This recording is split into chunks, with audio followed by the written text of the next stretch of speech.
Chers amis, frères et sœurs, vous l'avez remarqué, par deux fois dans cet évangile que nous venons d'entendre, Jésus donne à ses disciples le commandement de s'aimer les uns les autres.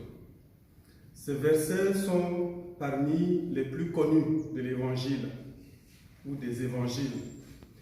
Ils sont souvent invoqués pour rappeler que l'amour devrait être la règle de vie du chrétien.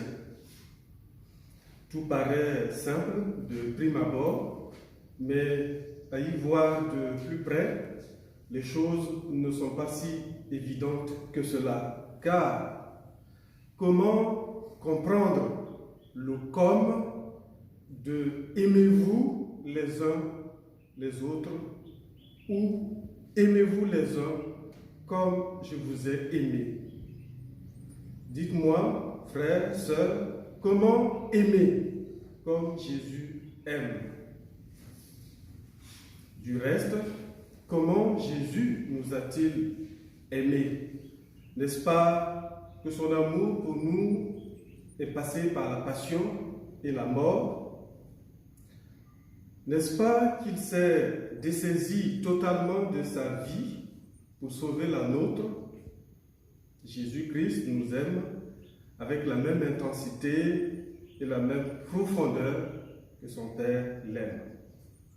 Si Jésus nous demande d'aimer comme lui, il nous a aimés, c'est aussi pour prendre à contre-pied la façon dont nous concevons habituellement l'amour, comme un sentiment, comme un élan spontané, peut-être inexplicable, qui nous tourne vers un autre sans que nous l'ayons voulu.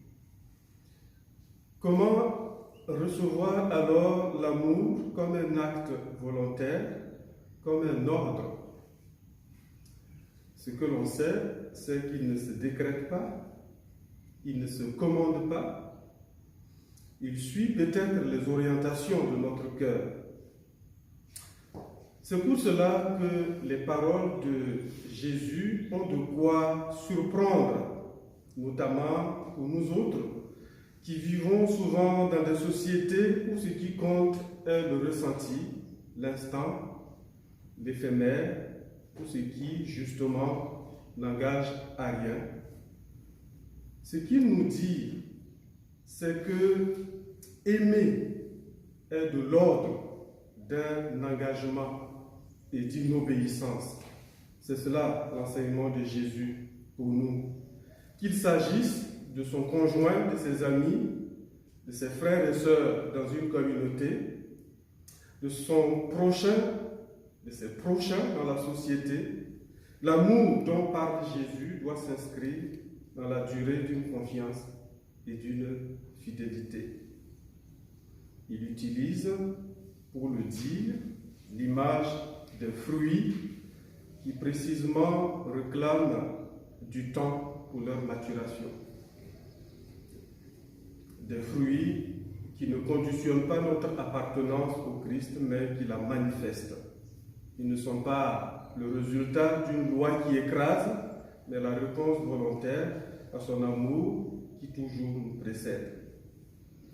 En fait, on peut dire que avant d'avoir à tout choisir, le Christ nous a choisis.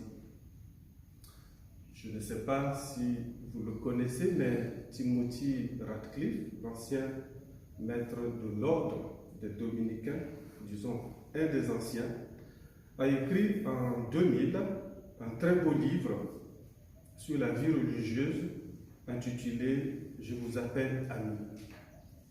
Dans ce livre, il conçoit la relation constante avec Dieu comme avec un ami avec lequel on peut dialoguer. Et nous savons que la vie humaine n'est possible que dans le dialogue. Sinon, elle se dissout dans la violence. Qu'il s'agisse d'une communauté religieuse où les frères ou sœurs doivent pouvoir se parler, quelle que soit leur différences, voire leurs antagonismes, qu'il s'agisse des communautés humaines les plus éloignées, peut-être même de l'idéal religieux, eh bien c'est le même appel qui est lancé par le Christ à tous. Aimer en dialoguant.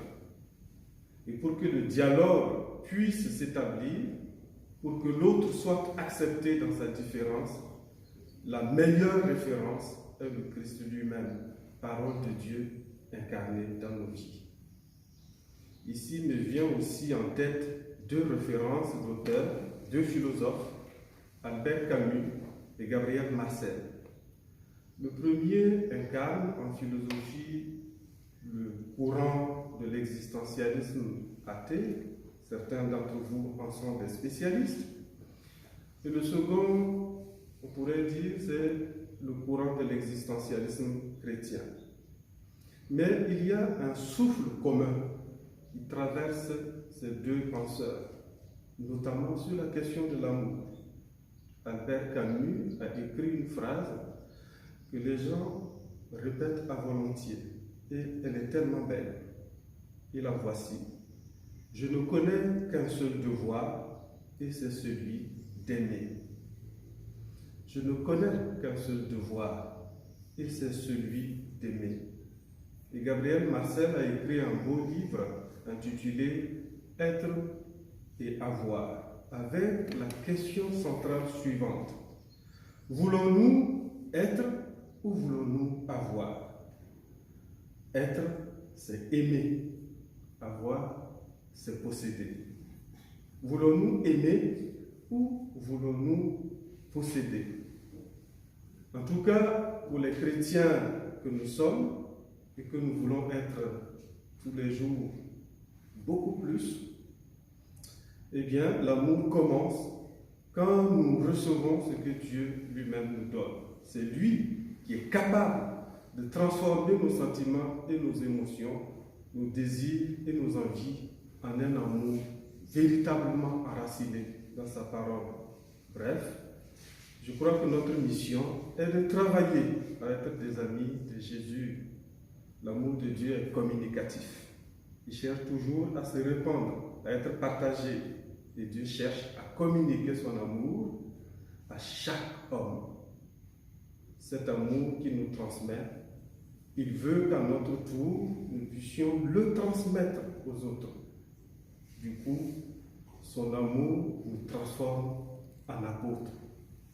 Donc, ce que nous pouvons souhaiter, c'est que nous soyons tous et toutes des apôtres de l'amour.